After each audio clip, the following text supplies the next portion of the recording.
दोस्तों स्वागत है सिनॉप्सिस आईएएस में। यह है एसए आंसर बिल्डिंग के लिए लेक्चर, जो कि सिनॉप्सिस में मेंस आंसर बिल्डिंग कोर्स का पार्ट है। मेरा नाम है कृष्णा और बेसिकली हम क्या कर रहे हैं, प्रीवियस ईयर के कुछ एसेज डिस्कस कर रहे हैं। फिलोसॉफिकल एसेज पे हमारा ज़्यादा ध्यान है। सिंपल एसेज में मान के चल रहा हूँ आप लिख लोगे, या उसमें ऐसा कुछ है नहीं, फिलोसफी बेस्ड आप लिखना सीख लोगे तो वो तो कर ही लोगे। लास्ट लेक्चर में हमने पोएट्स की बात की थी, पोएट्स कैसे unacknowledged legislature of the world, right. इस लेक्चर में हम बात करेंगे ship in harbour is safe but that is not what ship is for, right. तो लास्ट लेक्चर का अगर आप देखो, ये हमने कुछ अप्रोच वगैरह डिस्कस की थी, एक्सटेंडेड इंट्रो कैसे होना चाहिए था वो बात की थी। देन पोएटिक लेजिस्लेचर, ये एक बार आप देख लो, मैं थोड़ा सा रिवाइज करा दे रहा हूँ। हमने क्या क्या बातें की थी, डिफरेंट डायमेंशन पे बात की थी कि पोएट अनएक्नोलेज लेजिस्लेचर कैसे। देन केस स्टडीज़ अपने लिए नोट कर लो, काम आएंगी, बहुत काम आएंगी। Then relevance of poet modern world में हमने बात की थी। देन कंक्लूजन, हिस्ट्री वाला नेक्स्ट लेक्चर में देखेंगे। क्वेश्चन क्या है पहले समझो। Ship in harbour is safe but that is not what ship is for. इसका मतलब आपने एक जहाज़ खरीदा, उसे संभाल के रख दिया।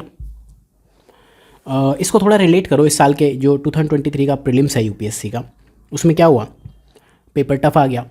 डेफिनेटली एक साइक्लोन था, एक सुनामी थी, बहुत से सीरियस लोग भी उसमें परेशान हुए, तबाह हुई लोगों की ज़िंदगियाँ, और हमेशा से होती आई हैं, बहुत बुरी चीज़ है।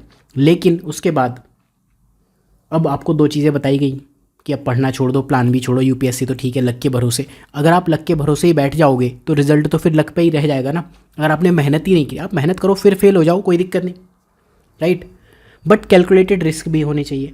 तो एक काम करता हूँ, आपको एक्सप्लेन करने के लिए या डिफरेंट डायमेंशंस लाने के लिए एस्से में, पहले तो ये बताता हूँ कि एस्से के टॉपिक क्या है, फिर एक इसमें ना कुछ मैं और इसको थोड़ा एक्सपेंड करता हूँ कि अगर ये ऐसा होता तो, अगर मैं कहूँ a ship in harbour is safe, harbour में रखा है, सेफ है, but that is not what ship is for. मतलब बेसिकली जिसने भी ये कोटेशन लिखी है उसने ये कहा कि बाहर जाओ, कुछ काम करो, घर में मत बैठे रहो, घर में सेफ रहोगे, लेकिन इसलिए थोड़ी आपकी ज़िंदगी है।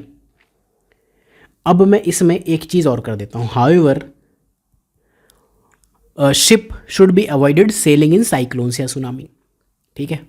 अब मैंने दोनों डायमेंशन की बात कर दी, जो यूपीएससी एग्जामिनर ने नहीं कहा वो मैंने ऐड कर दिया। फिलोसॉफिकल एस्से मेरी मर्जी, मैं कहीं भी ले जाऊँ, और एस्से में डिफरेंट डायमेंशंस आएंगी, ऐसे ही आएंगी। तो हम बेसिकली इन दोनों चीज़ों पे बात करेंगे कि आप सेल करो, हार्बर में मत बैठे रहो, सेल करो, बाहर जाओ, लेकिन थोड़ा सा कैलकुलेटेड रिस्क लेके जाओ। ये मेरे लिए आउटलाइन है। तो सबसे पहले अगर एस्से में अगर आपको फ्लिप साइड चाहिए टॉपिक की, डिफरेंट डायमेंशन, काउंटर आर्ग्यूमेंट, हमेशा सोचो इस लाइन को थोड़ा सा एक्सपेंड कर दो, ठीक है। जैसे पहला टॉपिक था forest are best case studies for economic excellence, however there should be sustainable exploitation, मैं वहाँ पे लिख देता हूँ। History is won by scientific man over romantic man, लेकिन वहाँ पे मैं क्या लिखता हूँ, however romantic man has also played significant role in shaping history through the representation of fact. जीता साइंटिफिक मैन ने, लेकिन बता दिया रोमांटिक मैन ने, जिसने रोमांस के थ्रू पोइट्री बताई, राइट। तो अब हमारे पास जैसे हमने टाइटल को एक्सपेंड कर दिया, और गलत नहीं, आपको कॉपी में नहीं लिखना है कि मैं ऐसा कर रहा हूँ, अपने रफ पेज पे लिखो। मेरे पास इमीडिएटली इंट्रो आ जाएगा। एक्सटेंडेड इंट्रो में मैं क्या बात करूँगा, थोड़ा सा इसको एक्सप्लेन करना चाहूँगा। ऐसी चीज़ों में ना आपके ऊपर बर्डन होता है कि कोटेशन पता नहीं किसकी है, पता नहीं किसकी है, ये quotation is given by them. भाई नहीं आती कोटेशन, मैंने बहुत से टॉपर्स की कॉपीज़ देखी हैं, कोटेशन एक्सप्लेन करने पे आते हैं, मॉडल आंसर देखो ऐसे, this quotation is given by that. भाई मुझे नहीं पता ना, मैं जानना चाहूँगा। सिनॉप्सिस आईएएस में मैं पढ़ा रहा हूँ, उसके बावजूद मैं नहीं जानना चाहूँगा कि ये किसने दी है, मेरा मतलब नहीं है, यूपीएससी चाहता भी नहीं है, यूपीएससी का पर्पस दूसरा है। हाँ, लेकिन मैं इसको एक्सप्लेन ज़रूर कर सकता हूँ। शिप का मतलब क्या है, एसेंस ऑफ शिप क्या है, सेफ्टी और कंफर्ट ज़रूरी क्यों है। आखिर अगर ये बात कही गई है कि ship is harbour in safe, ship in harbour is safe, मतलब कुछ तो रीज़न होगा कि लोग सेफ्टी में बैठे हैं। तो इसमें क्या है, एक डायमेंशन अगर आप सिर्फ ये लेके चलते हो कि नहीं आपको एक्सप्लोर करना है, तो भी आपने इसकी डिमांड पूरी नहीं की एस्से के टॉपिक की। तो बेसिकली क्या करना है, एस्से के टॉपिक की डिमांड कब पूरी होगी, एक थीम तो ये है, इसको भी बताओ। शिप रखा है, सेफ है, क्यों, सेफ्टी क्यों ज़रूरी है। आप रीजंस बताओ कि मैन कंफर्ट जोन में रहता है, कंफर्ट जोन के फ़ायदे क्या हैं, दुनिया कंफर्ट जोन में रहना चाह रही थी, कुछ तो फ़ायदे होंगे। प्रोक्रेस्टिनेशन के, टालने वाली चीज़ों के जो फ़ायदे हैं वो आप बताओ। डेफिनेटली कुछ तो फ़ायदे हैं ही, लेकिन आप दूसरे, ये बहुत छोटे में रखना है क्योंकि नेगेटिव चीज़ है, बहुत अच्छा नहीं। मैं यहीं पे बता दूंगा कि सेफ्टी एंड कंफर्ट से क्या होता है। इसके बाद मैं क्या कहूँगा, लेकिन शिप इस वजह से नहीं है, शिप का पर्पज़ ही नहीं है ये। ठीक है। तो इंट्रो में मैंने कोई बात की, कुछ ये पढ़ लेना, अभी मैं थोड़ा सा एक्सप्लेन करूँगा, वापस आऊँगा, ठीक है।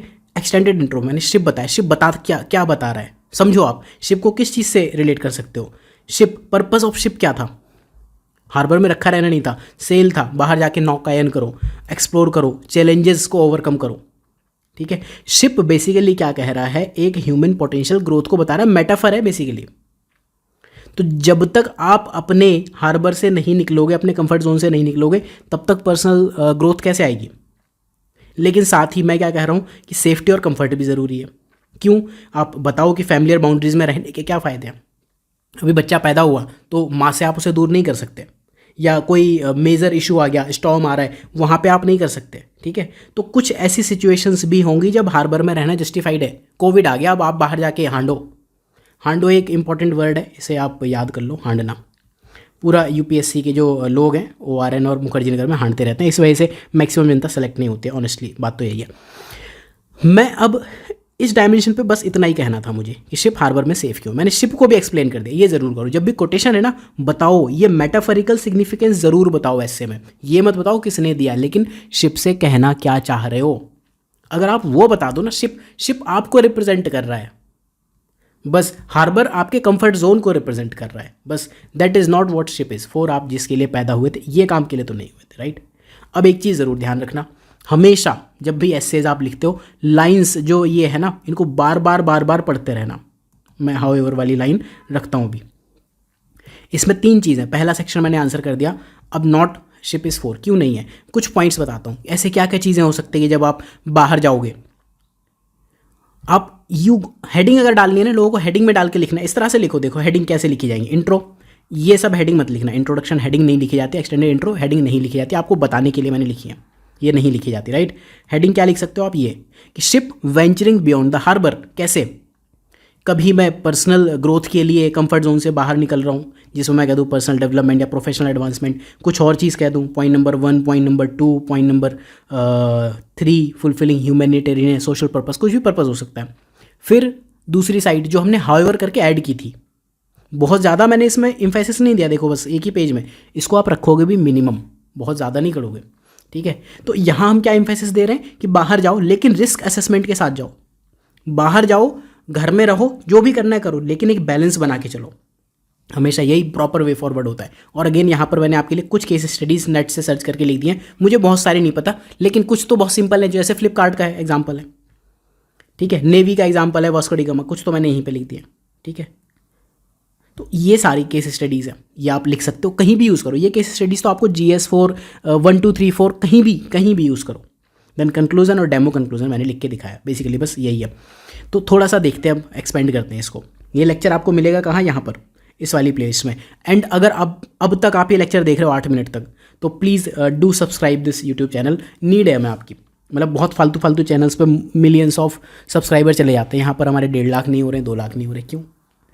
काम की चीज़ पढ़ा रहा हूँ ना, यहाँ क्या बकवास किया आप बताओ। ये सारी चीज़ें, इसमें से एक वीडियो कोई बता दे कि यहाँ बकवास की हुई है, या ये क्लिकबेट थंबनेल है, कोई भी वीडियो बता दे। लोग कहते हैं रैंकर्स कहाँ है, यहाँ है रैंकर्स, देख लो। एक भी वीडियो आप बता दो तो आप अनसब्सक्राइब करके चले जाओ, लोगों को कह दो अनसब्सक्राइब कर लेना।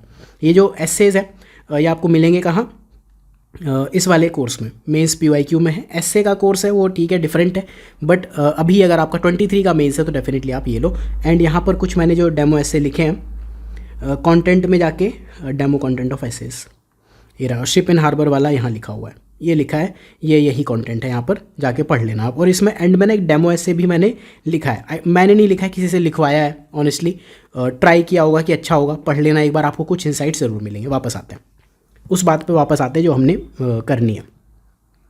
इंट्रो में क्या करो, अगर कोटेशन का एक्सप्लेनेशन आता है तो लिख दो, नहीं आता तो मत लिखो। ये different ways of giving intro है, लेकिन अंडरलाइन मैसेज ऑफ कोट ज़रूर दो कि नीड ऑफ टेकिंग रिस्क क्या है, अपने कंफर्ट जोन से बाहर जाना क्या है, क्यों जाना है। आप ये बताओ सेफ और कंफर्टेबल इन्वायरमेंट कैसे आपकी प्रोग्रेस और ग्रोथ को रोक सकता है, लेकिन साथ में इंट्रो में ही आप ये बता दो कि अननेसेसरी रिस्क मत लो लाइफ में। वेंचरिंग इनटू सुनामी और साइक्लोन हमेशा एडवाइजेबल नहीं होता। आपने क्या किया, सपोज मैं यही इंट्रो देता हूँ, इसी पॉइंट पे देता हूँ मैं, पॉइंट नंबर 1 मुझे सपोज नहीं आता, मैं 2 3 4 पे देता हूँ, ठीक है, मैंने क्या किया, इंट्रो का इंट्रो दिया, इंट्रो को एक्सपेंड किया, इंट्रो का एक्सपेंडिचर या नेगेटिव पॉइंट दे दिया, फिर इंट्रो को ही कंक्लूड कर दूंगा। ठीक है, कि इस वजह से ये चीज़ है, ऐसे करना चाहिए, कैलकुलेट रिस्क, इनफैक्ट ये लिखा हुआ ही है, कॉशनरी नोट कंक्लूजन हो गया।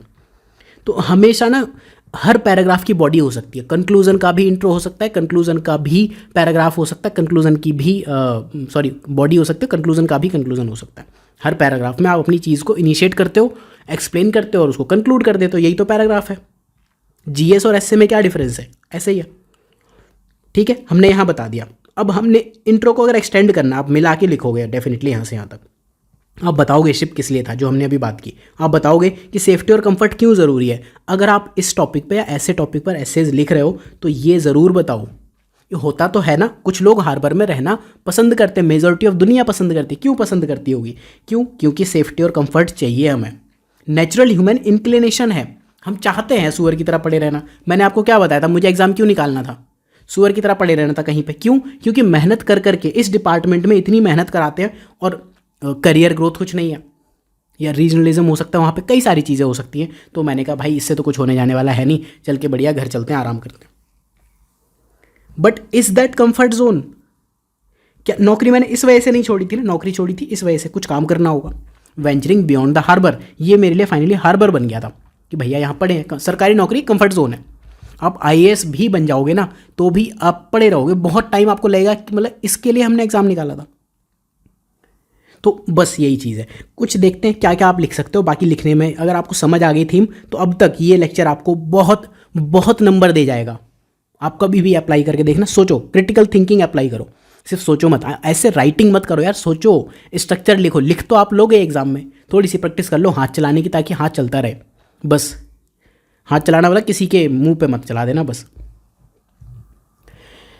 तो कंफर्ट जोन फॉर ग्रोथ, मैं कुछ केस स्टडीज़ लेता हूँ कि ऐसे क्या केसेस हो सकते हैं जब एक शिप हार्बर के बियॉन्ड वेंचर करने जाता है।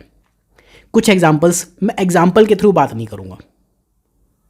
दो चीज़ें होती, एक होता है कंटेंट टू एग्जांपल, ये नहीं करना। एक होता है एग्जांपल टू कंटेंट, ये वाला करना है। एग्जाम्पल टू कंटेंट नहीं करना। आप ये नहीं बताओगे फ्लिपकार्ट ने ऐसा किया था इस वजह से ये रिस्क लेना ज़रूरी, उल्टा बताओगे आप, रिवर्स लिखोगे कि स्टार्टअप कल्चर में रिस्क जब तक आप नहीं लोगे तब तक ऐसा वैसा फलाना ढिमका, फॉर एग्जाम्पल फ्लिपकार्ट का एग्जाम्पल, इस तरह से करोगे। कंटेंट से एग्जाम्पल पे जाओ, एग्जाम्पल से कंटेंट पे मत जाना, गंदा हो जाएगा। आप करके देख लो दोनों चीज़ें। जैसे पर्सनल डेवलपमेंट, जैसे इसको मैं एग्जाम्पल से कंटेंट पे कैसे जाता, मैं जाता कि ऐसे ही लिखते हैं, मान लो कि मैं पब्लिक स्पीकिंग में बहुत बढ़िया नहीं था, मैंने डिबेट क्लब ज्वाइन किया और एक कॉन्फिडेंट स्पीकर बन गया, तो मैंने अपने चैलेंजेस ये हाईलाइट किया। मैं रिवर्स जा रहा हूँ, ऐसा नहीं जाना है, ऐसे जाओ, जो फ्लो होता है वैसे कंटेंट पहले समझाते हैं फिर एग्जाम्पल आते हैं, राइट। तो discuss the important of stepping out, अगर मैं पर्सनल डेवलपमेंट की बात कर रहा हूँ, कैसे हो सकता है, मैं ऐसे क्या काम कर सकता हूँ कि कंफर्ट जोन से बाहर आ जाऊँ तो मेरा बढ़िया ज़िंदगी चल निकलेगी। मैं कुछ 2-4 लाइन बताऊंगा और उसके जस्ट बाद फिर एग्जांपल दे सकता हूँ कि कोई एक ऐसी केस स्टडी बता सकता हूँ जिसने चैलेंजेस लिए, रिस्क लिए और पर्सनल डेवलपमेंट अचीव किए। सपोज मेरे पास कंटेंट नहीं है या कुछ माइंड में नहीं आ रहा, यही लिख दो कि it is important to stepping out of our comfort zone for personal growth. It will lead to embracing of challenges, taking risk and ultimately it will be reaching into culminating into personal development, ये लिख दूंगा। For example one of my friend overcome of their fair, ये आप लिख दो। अगर कुछ भी नहीं समझ में आ रहा है, इतना 30-40-50 वर्ड्स तो हो ही जाएंगे। अलग अलग चीज़ें देखो, अलग अलग चीज़ें देखो। एक कोई टॉपर्स की मैंने किसी की कॉपी देखी थी, आई थिंक वो रैंक 9 है किसी ईयर की, मुंबई से बिलोंग करती है, काफ़ी पॉपुलर है वो मैडम। उनकी मैंने आंसर शीट देखी थी, छोटे छोटे पैराग्राफ लिखती थी, ऐसे ही बहुत सारी बातें कर देते थे, ठीक। तो पर्सनल डेवलपमेंट के ऊपर हमने एक बात कर दी, प्रोफेशनल एडवांसमेंट के ऊपर बात कर दी कि कैसे आप प्रोफेशनल ग्रोथ में कंफर्ट जोन को बाहर छोड़ दो तो क्या होगा। आप किसी बंदे की बात कर सकते हो जिसने बिजनेस में काम किया है, क्या क्या चैलेंजेस फेस किए, क्या लेसन्स लर्न किए, तो उससे क्या हो गया। पर्सनल इनोवेशन, पर्सनल के बाद हम जाते हैं इनोवेशन डिस्कवरीज में, कहाँ ये हुआ। अगर लोग रिस्क नहीं लेते तो क्या साइंस और टेक्निकल ग्रोथ हो पाती। जैसे कभी भी कोई थ्योरी आती है, कुंस पैराडाइम क्या कहता है, कुंस पैराडाइम ये कहता है कि हमेशा एक थ्योरी थी, पहले कोई थ्योरी नहीं थी, प्री थ्योरी, फिर थ्योरी आई और वो थ्योरी चली काफ़ी दिन तक, फिर उसका क्रिटिसिज्म आया, फिर दूसरी थ्योरी आई, फिर उसका क्रिटिसिज्म आया। हर ऑप्शनल में चलती है ये कौन सा पैराडाइम, मत लिखो आप, लेकिन आप ये बताओगे ना कि people came out of establish theories and exploring uncharted territory, या मतलब ऐसी जगह पे गए जहाँ लोग सोच भी नहीं पा रहे थे। जैसे पेनिसिलिन का एग्जांपल है, इसने मेडिसिन को रिवॉल्यूशनाइज कर दिया, या किसी ने कोविड-19 वैक्सीन बना दी, या फिर कुछ भी एग्जांपल आप दे सकते हो। गैलीलियो का एग्जांपल दे सकते हो, आर्यभट्ट का, जिसका एग्जांपल देना है वो दो। और सेम वे में आप और भी कई सारी चीज़ें लिख सकते हो। एडवेंचर करके एक्सप्लोर करने कहाँ गए, जब आप सेफ्टी को छोड़ के बाहर निकले। अगर इंसान धरती पे बैठा रहता तो क्या मून पहुँच पाता? अगर मार्स मिशन ये सोच के धरती पे बैठ जाए कि एक हमारा प्लान फेल हो गया, दूसरा ना भेजे, तो कभी हम पहुंच पाएंगे नहीं ना। तो हम कुछ ऐसी केस स्टडी एक्सप्लेन कर सकते हैं जहाँ पे लोग अनएक्सप्लोर्ड टेरिटरी में गए। कुछ एग्जांपल्स आपके पास हमेशा रहेंगे, आप ये बताओ कि उनकी करेज ने क्या किया। देन कुछ और भी चीज़ें, बहुत सारी डायमेंशन हो सकती है। मैं 3-4 आपको एक अप्रोच देने के लिए डायमेंशन लिख दिया है। ह्यूमैनिटेरियन सोशल पर्पस के लिए आप क्या कर सकते हो। तो पहले पैरा या इसी, मतलब ये मैं लिख रहा हूँ, इसमें कुछ हेडिंग सब हेडिंग क्या है, ये मैंने आपको अप्रोच के लिए बताया कि देखो इस तरह से एग्जाम में ये सब नहीं लिखना है, पैरा 1 सब हेडिंग 1, ये सब मत करना, ठीक। तो मैं क्या बता रहा हूँ कि जब मैं सोसाइटी पे इम्पैक्ट डालना चाहता हूँ तो मैं बाहर जा रहा हूँ, सोसाइटी के लिए काम कर रहा हूँ। जैसे मैं किसी का भी एग्जांपल दे सकता हूँ कि कुछ ऐसे लोग हैं जो अपने जोन को, कंफर्ट जोन को छोड़ के बाहर निकले, जिन्होंने इक्वालिटी की बात की, इन्वायरमेंट की बात की, एक्सेस टू एजुकेशन की बात की, ठीक है। उससे आप बताओगे कि क्या चेंजेस लेकर आए।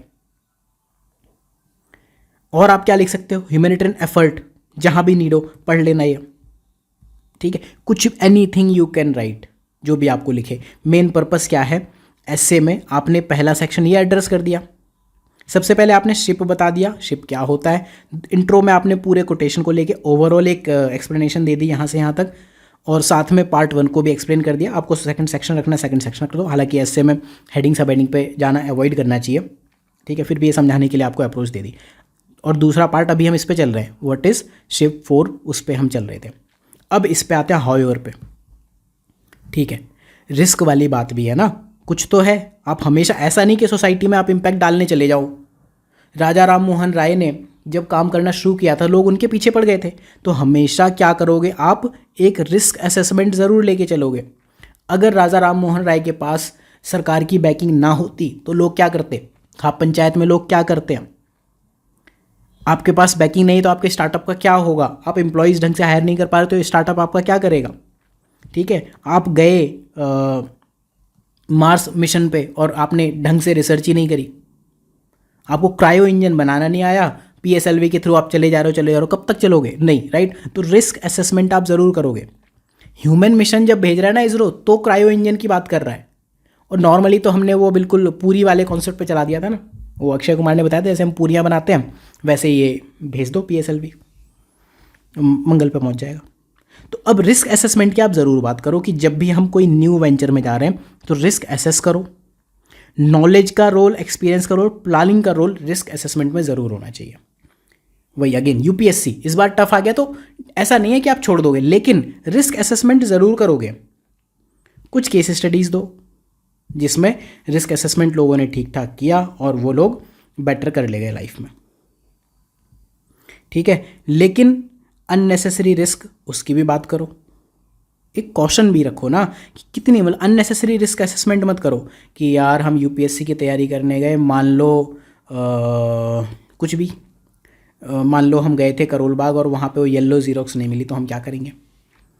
तो ऐसे ही हाइपोथेटिकल रिस्क मत बनाओ। रियल में एक स्वॉट एनालिसिस होता है ना, स्ट्रेंथ, वीकनेस, ONT समथिंग कुछ और होता है, कमेंट सेक्शन में लिख देना, अपॉर्चुनिटीज़ एंड थ्रेट्स, ठीक है। तो ये आप बताओ, रेकलेस या इल प्रिपेयर्ड वेंचर्स अनफेवरेबल आउटकम्स देते हैं। अगर आपने यूपीएससी की ढंग से तैयारी नहीं की या फिर आप शॉर्टकट्स पे चले गए तो फिर फेल होना तय है, ये लिखे रहो। जिन्होंने मेहनत की, प्लानिंग की प्रॉपर, ये वाली लाइन, इसको आप बताओगे। आपने कितना बढ़िया एक पॉइंट ऐड कर दिया इस पूरे शिप वाले एसे के लिए। प्रूडेंस एंड इन चीज़ों की बात करो आप कि क्या है, मतलब रोल क्या है डिसीजन मेकिंग में, कितनी जल्दी करना चाहिए। प्रॉम्प्ट, इन प्रॉम्प्ट जो ये वो होते हैं डिसीजन मेकिंग उनका क्या फ़ायदा है। फिर आप एंड में एक और पैरा दे दो कि बैलेंस क्यों होना चाहिए, कि बैलेंस अप्रोच आप बताओ कि लाइफ के चैलेंजेस में क्या है, कैलकुलेटेड रिस्क देखो तब जाके कंफर्ट जोन से बाहर आओ। एंड हमेशा इसको फिर आप कंक्लूड करो कि ऐसे एग्जांपल्स बताओ जिन्होंने बैलेंस सेफ्टी के साथ एक्सप्लोरेशन किया। जैसे यूपीएससी की तैयारी की, एक नौकरी थी उसके बाद करना आसान है, किसी ने पहले अपनी नौकरी से पैसे सेव कर लिए उसके बाद स्टार्टअप चलाया, ईजी है। तो कैलकुलेटेड रिस्क है। इंडियन एग्जांपल आप जहाँ जहाँ कोट करना चाहो लिख देना।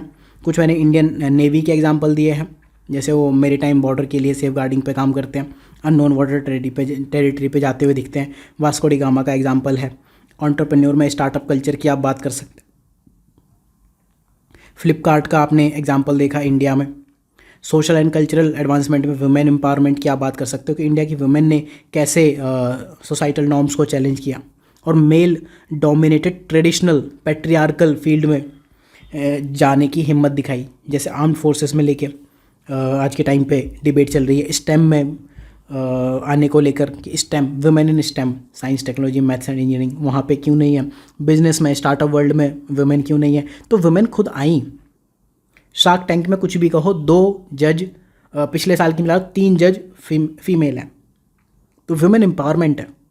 कल्पना चावला का आप एग्जांपल दे दो कि पहली ऐसी लेडी थी जो स्पेस में चली गई। ठीक है, पॉलिटिकल क्या आपके विल पावर हो सकती है, उसकी वजह से क्या हो सकता है। डिप्लोमेटिक एंडेवर आप बता सकते हो।